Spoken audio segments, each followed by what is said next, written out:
So welcome students, you are most welcome to allrounder BSS online coaching.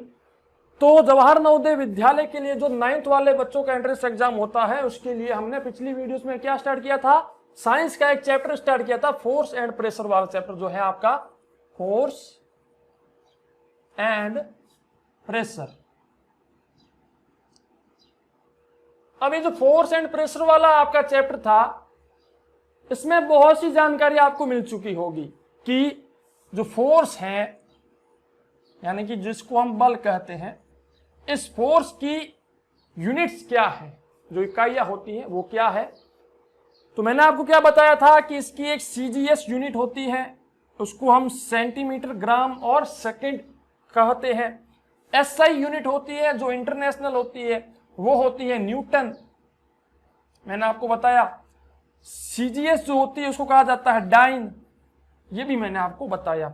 और मैंने आपको क्या बताया था कि 1 newton is equal to 10⁵ dyne, ये भी मैं आपको बता चुका हूं। मैंने आपको ये भी बताया था कि 1 न्यूटन जो है वो 1 kilogram metre per second square होता है, और 1 डाइन जो होता है वो क्या होता है, वो होता है सेंटीमीटर, 1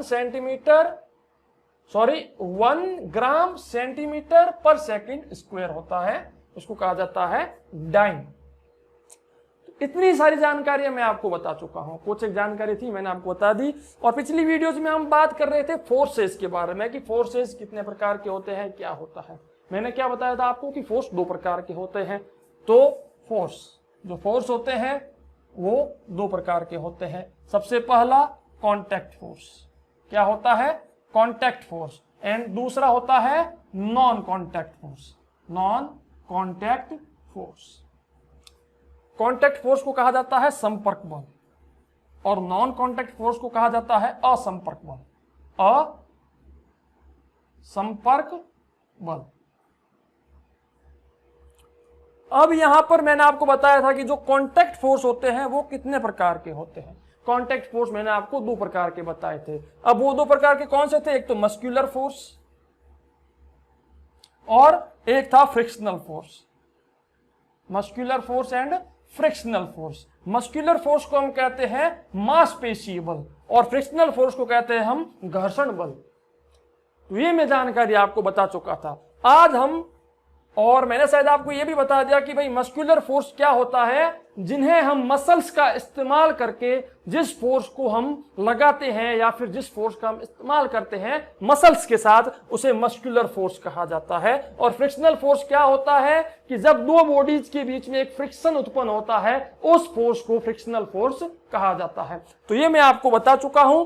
आज हम जो है नॉन कॉन्टैक्ट फोर्स के बारे में जान लेते हैं कि नॉन कॉन्टैक्ट फोर्स क्या होता है, ये कितने प्रकार का हो सकता है। तो जैसे कि मैंने आपको बताया नॉन कॉन्टैक्ट फोर्स के बारे में, असंपर्कीय बल।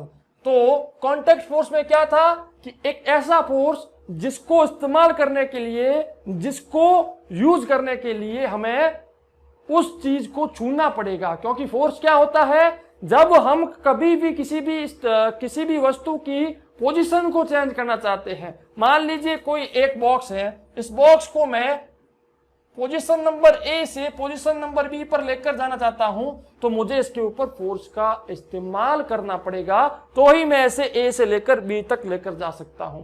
तो इसे ए से बी तक ले जाने के लिए मुझे इसके साथ कांटेक्ट में आना पड़ेगा। इसके ऊपर हाथों से या फिर किसी भी प्रकार से अगर मैं फोर्स दूंगा तो ही ये हिल पाएगा। तो उसके लिए मुझे इसे छूना पड़ेगा, इसके साथ कांटेक्ट में आना पड़ेगा, and that force is known as contact force. उसी बल को संपर्कीय बल कहा जाता है। तो अब जो हम है नॉन कांटेक्ट फोर्स की बात कर रहे हैं, जिसमें हमें किसी प्रकार के संपर्क की आवश्यकता नहीं होगी। जैसे कि अगर मैं यहां पर बात यह करता हूं कि नॉन कांटेक्ट फोर्स कितने प्रकार के हो सकते हैं, तो नॉन कांटेक्ट फोर्स में सबसे पहला जो आपने नाम सुना होगा वो है इलेक्ट्रोस्टैटिक फोर्स, इलेक्ट्रोस्टैटिक चार्ज या फिर इलेक्ट्रोस्टैटिक फोर्स। इलेक्ट्रोस्टैटिक फोर्स, इसको कहा जाता है विद्युतीय या स्थिर विद्युतीय फोर्स, है ऐसा कुछ नाम है हिंदी में, स्थिर विद्युतीकरण का ऐसा कुछ नाम है, आप एक बार चेक कीजिएगा। ओके, तो ये है इलेक्ट्रोस्टैटिक फोर्स। अब ये क्या होता है? इलेक्ट्रोस्टैटिक फोर्स का मतलब इलेक्ट्रिसिटी द्वारा, जो विद्युत होती है उसके द्वारा एक फोर्स उत्पन्न होता है, एक फोर्स निकलता है, उस फोर्स को इलेक्ट्रोस्टैटिक फोर्स कहा जाता है। अब आप खुद जानते हो कि करंट जो होता है, करंट जिसको हिंदी में धारा कहा जाता है, जैसे कि मान लीजिए एक वायर है, मान लीजिए सर्किट है, यहां पर ये लगा उसके ऊपर बल्ब, और अब इसमें क्या होता है कि विद्युत इस ओर जा रही है, विद्युत यहां से जा रही है, यहां से घूमकर वापस आ रही है, और ये है बैटरी। ओके, तो आपने पढ़ा होगा कि जो विद्युत होती है वो उत्पन्न क्यों होती है? वो उत्पन्न होती है क्योंकि जो चार्जेज होते हैं, जो इलेक्ट्रॉन्स होता है, वो इलेक्ट्रॉन इसके अंदर घूमता है, वो इलेक्ट्रॉन इसके अंदर घूमता है। तो जब वो इलेक्ट्रॉन घूम रहा होता है तब उसके अंदर फोर्स उत्पन्न होता है, जो मैग्नेटिक फोर्स भी होता है, इलेक्ट्रोस्टैटिक फोर्स भी होता है। उसके अंदर एक इलेक्ट्रिक फील्ड उत्पन्न होता है, एक क्षेत्र उत्पन्न होता है, एंड वो सब कुछ जब एक साथ होता है तो उस फोर्स को इलेक्ट्रोस्टैटिक फोर्स कहा जाता है। जब आप और आगे जाओगे तो आपको इसके बारे में बड़े बड़े चैप्टर्स भी देखने को मिलेंगे, लेकिन हाल फिलहाल आपके कॉन्सेप्ट में सिर्फ यही है कि इलेक्ट्रोस्टैटिक फोर्स क्या होता है। इलेक्ट्रोस्टैटिक फोर्स वो होता है जो इलेक्ट्रिसिटी के द्वारा उत्पन्न होता है, जो इलेक्ट्रॉन्स के द्वारा उत्पन्न होता है, जो विद्युत धारा में उत्पन्न होता है, उसे इलेक्ट्रोस्टैटिक फोर्स कहा जाता है। और ये एक नॉन कॉन्टैक्ट फोर्स होता है, इसमें हमें संपर्क की जरूरत नहीं होती।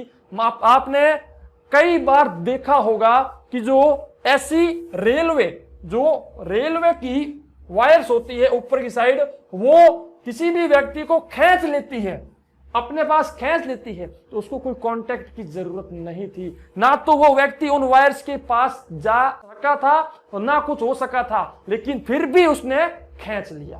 That is the reason this force is non contact force. ये इलेक्ट्रोस्टैटिक फोर्स एक नॉन कॉन्टैक्ट फोर्स है। ओके, ये बात हो गई। फिर हम बात ये कर लेते हैं कि और कौन सा फोर्स हो सकता है। दूसरा ऐसा फोर्स है मैग्नेटिक फोर्स। मैग्नेटिक फोर्स जिसको चुंबकीय बल कहा जाता है। क्या कहा जाता है? चुंबकीय बल। जो मैग्नेट होती है, आपने देखा होगा कि आपके पास मान लीजिए एक मैग्नेट है, अब इस मैग्नेट को आप किसी लोहे की चीज के पास लेकर जाओ, थोड़ी सी पास लेकर जाओ, उस लोहे की कील में या फिर लोहे की वस्तु में आपको कुछ डिफ्लेक्शन दिखेगा, कुछ ना कुछ प्रतिक्रिया आपको दिखेगी। इसका मतलब आपने उसको छुआ तो नहीं है, लेकिन फिर भी वहां पर फोर्स पहुंच रहा है, and that force is known as magnetic force. चुंबकीय बल उसको कहा जाता है, और यह भी नॉन कॉन्टैक्ट होता है, इसमें कॉन्टैक्ट की कोई जरूरत नहीं होती। ठीक है, दो फोर्स ये हो गए। तीसरा नॉन कॉन्टैक्ट फोर्स जो हर कोई जानता है, जिसकी खोज न्यूटन जी ने की थी, और न्यूटन जी ने जिसकी खोज की थी वो है ग्रेविटेशनल फोर्स। ग्रेविटेशनल फोर्स जिसको गुरुत्वाकर्षण बल कहा जाता है। अब आप मान लीजिए, आपने कई बार सुना होगा कि उस बच्चे ने बिल्डिंग से कूदकर जान दे दी। अब क्यों जान दे दी? क्योंकि उसे मालूम है कि जब मैं बिल्डिंग से कूदूंगा तो मैं बड़ी स्पीड के साथ पृथ्वी पर जाकर गिरूंगा, उस सरफेस पर जाकर गिर जाऊंगा, और उसके कारण मुझे अटैक आएगा, और अटैक के कारण मैं मर जाऊंगा। तो ये क्यों किया उसने? क्योंकि उसे गुरुत्वाकर्षण बल के बारे में जानकारी थी। आपको ऐसा काम नहीं करना है। वो लोग कुछ काम के नहीं है जो इस प्रकार की घटिया सोच रखते हैं, मर जाने वाली सोच रखते हैं। ठीक है, तो आपको ऐसा काम नहीं करना है। लेकिन ग्रेविटेशनल फोर्स का ही सब फंडा है। जब अगर मैं पृथ्वी की बात करूं तो पृथ्वी का जो ग्रेविटेशनल एक्सेलरेशन है, वो है 9.8 मीटर पर सेकंड स्क्वायर। पृथ्वी का ग्रेविटेशनल फोर्स इतना है। अब आपको एक बात याद आ रही होगी, चंद्रयान-2। आपने अभी अभी नाम सुना होगा। 7 सितंबर को चंद्रयान-2 का विक्रम चंद्रमा के ऊपर पहुंचने वाला था, अपने पैर रखने वाला था, but at the same time क्या प्रॉब्लम आई कि ये पता चला कि सॉफ्ट लैंडिंग की जगह हार्ड लैंडिंग हो गई है। हार्ड लैंडिंग का मतलब बड़ी स्पीड के साथ वो चंद्रमा के ऊपर गिर गया। अब ये क्यों हुआ? क्योंकि चंद्रमा की भी एक ग्रेविटी है, एक गुरुत्वाकर्षण बल है, वो है 1.67 मीटर पर सेकंड स्क्वायर। अगर हम पृथ्वी से अगर बात करें तो पृथ्वी के मुकाबले इतनी खास नहीं है, लेकिन फिर भी 1.67 मीटर पर सेकंड स्क्वायर है। अब आपसे क्वेश्चन ये भी पूछे जा सकते हैं कि सबसे ज्यादा गुरुत्वाकर्षण बल किस ग्रह का है? Which planet of solar system have greatest gravitational force? तो सबसे ज्यादा ग्रेविटेशनल जो फोर्स है वो जुपिटर के पास है। किसके पास है? जुपिटर, जिसको हम बृहस्पति कहते हैं। 27 पॉइंट कुछ उसकी है, तो वो है उसकी जुपिटर की, सॉरी इसकी 24.79 मीटर पर सेकंड स्क्वायर है। याद रखना 24.79 मीटर पर सेकंड स्क्वायर किसकी है? जुपिटर की है। तो सबसे ज्यादा ग्रेविटेशनल फोर्स जुपिटर का है। जुपिटर के बाद अगर हम बात करें तो है सैटर्न। सैटर्न का याद रखना, जिसको हम शनि कहते हैं, जिसकी है 10.68 मीटर पर सेकंड स्क्वायर। इस चीज के बारे में भी ध्यान रखना। ये 6-8 नहीं 4-4 है, सॉरी मेरे को इतना इसके बारे में आइडिया नहीं है, लेकिन मैंने ये भी हाल फिलहाल इसको चेक किया था, क्योंकि ऐसे क्वेश्चन मोस्टली पहले पूछे नहीं जाते थे, लेकिन अब पूछे जाने लगे हैं। तो इस चीज के बारे में ध्यान रखना। एंड जुपिटर हो गया, सैटर्न हो गया। सैटर्न के बाद आती है बारी पृथ्वी की। तो अर्थ, ये तो हर कोई जानता होगा। पृथ्वी जिसकी 9.8 एंड कुछ और भी है, लेकिन इसको 9.8 लिखा जाता है मीटर पर सेकंड स्क्वायर। वही मैंने मून के बारे में आपको बता दिया। मून की जो होती है वो होती है 1.67 मीटर पर सेकंड स्क्वायर, ये होती है मून की। एंड मार्स की बात कर लेते हैं। मार्स की होती है आपके 3.711 मीटर पर सेकंड स्क्वायर। बस इतनी चीजें आप लिख देना, आपके काम आ जाएगी। सबसे ज्यादा होती है जुपिटर की 24.79, उसके बाद है सैटर्न की जो है 10.44, उसके बाद पृथ्वी की 9.8 है, उसके बाद मून की अगर बात करें तो मून की तो 1.67 है, और मार्स की है 3.711 मीटर पर सेकंड स्क्वायर। ये है ग्रेविटेशनल फोर्स, गुरुत्वाकर्षण बल है उनका। तो इसी कारण जब चंद्रयान 2 वहां पर पहुंचा तो उसका ग्रेविटेशनल फोर्स जो था चांद का, वो उसे अपनी ओर खींच रहा था और उसकी स्पीड हो गई। अब आप खुद जानते हो, मैंने कल भी आपको बताया था कि जो फोर्स होता है वो क्या होता है? फोर्स होता है मास इनटू एक्सेलरेशन। एक्सेलरेशन क्या होता है? ग्रेविटेशनल फोर्स भी अपने आप में क्या है? एक्सेलरेशन है। तो इसीलिए आप खुद जानते हो कि जब भी हम फोर्स चेक करते हैं, ग्रेविटेशनल फोर्स चेक करते हैं, तो हम mg का इस्तेमाल करते हैं। mg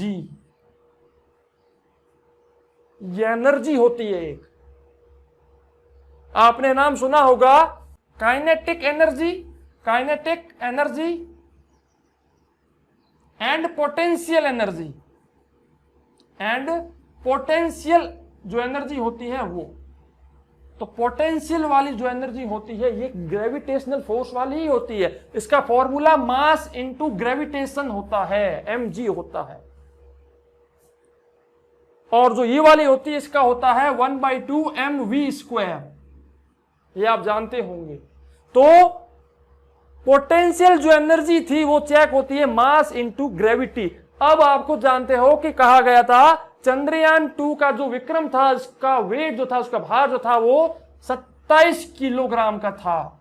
तो उसका भार इंटू 27 किलोग्राम इंटू 1.62, जो कि मून जो था, मून की ग्रेविटी थी, इनको मल्टीप्लाई करो तो आपको पता लग जाएगा कि किस फोर्स के साथ उसका चंद्रमा के साथ अट्रैक्शन हुआ है या फिर वो चंद्रमा के ऊपर गिरा है।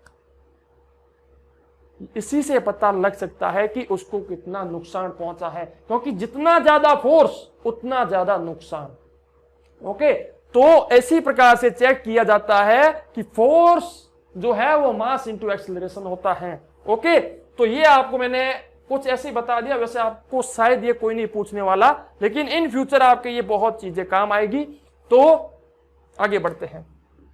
मैं आपको बता रहा था नॉन कॉन्टेक्ट फोर्स में ग्रेविटेशनल फोर्स के बारे में। तो ये क्या होता है कि जब मैंने आपको बताया कि एक बच्चा होता है जो बिल्कुल मूर्ख होता है, कुछ उसके पास नहीं होता है, वो बिल्डिंग से कूद जाता है और कूदने के बाद उसके साथ जो प्रतिक्रिया होती है या फिर जो प्रोसेस काम करती है वो ग्रेविटेशनल फोर्स ही काम करता है।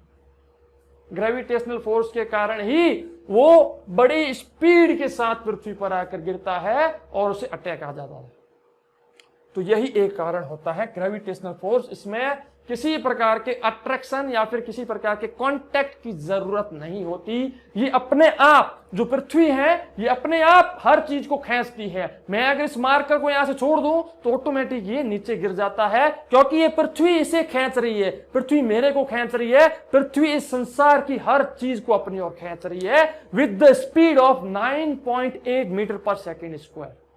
9.8 मीटर पर सेकंड स्क्वायर की स्पीड से वो इसको खींच रही है पृथ्वी। इसी कारण तो अब पृथ्वी ऐसा नहीं है कि पृथ्वी किसी को भेजती है कि भाई तू जा और उसको लेकर के आ जा, नहीं, ये नॉन कॉन्टेक्ट फोर्स है। इसमें पृथ्वी को कॉन्टेक्ट की कोई जरूरत नहीं है, पृथ्वी ऑटोमेटिक खींचना शुरू कर देती है। सो अगर आपसे पूछ लिया जाए कि gravitational force is a contact force और नॉन कॉन्टेक्ट फोर्स, तो ग्रेविटेशनल फोर्स एक नॉन कॉन्टेक्ट फोर्स है। गुरुत्वाकर्षण बल एक असंपर्कीय बल है, इसमें किसी प्रकार के संपर्क की हमें आवश्यकता नहीं होगी। तो मैंने आपको क्या बताया, गुरुत्वाकर्षण बल के बारे में बताया, मैग्नेटिक फोर्स के बारे में बताया, जो इलेक्ट्रोस्टैटिक फोर्स है वो भी मैंने आपको बताया। तो अब आपको कंफ्यूजन नहीं होनी चाहिए।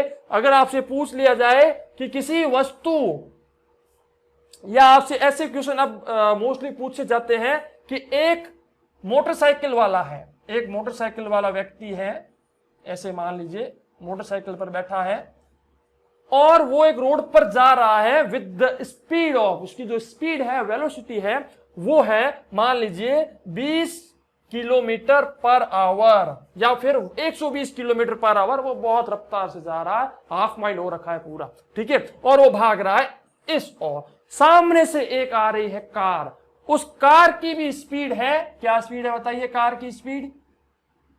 उस कार की भी मान लीजिए स्पीड है 140 किलोमीटर पर सेकंड, नहीं पर आवर कर दो, है ना, पर सेकंड से जाएगा तो फिर कुछ नहीं बचेगा पीछे, पर आवर कर दो। ओके, तो 120 किलोमीटर पर आवर और 140 किलोमीटर पर आवर की स्पीड से ये दोनों आमने सामने आ रहे हैं।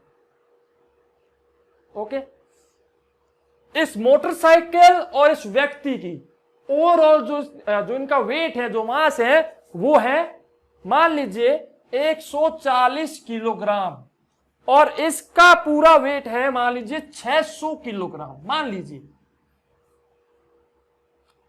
अब क्वेश्चन ये पूछेगा कि जब ये मोटरसाइकिल और कार दोनों एक साथ भिड़ जाएंगे तो कितना फोर्स उत्पन्न होगा, कितना फोर्स वहां पर रिलीज होगा ओवरऑल।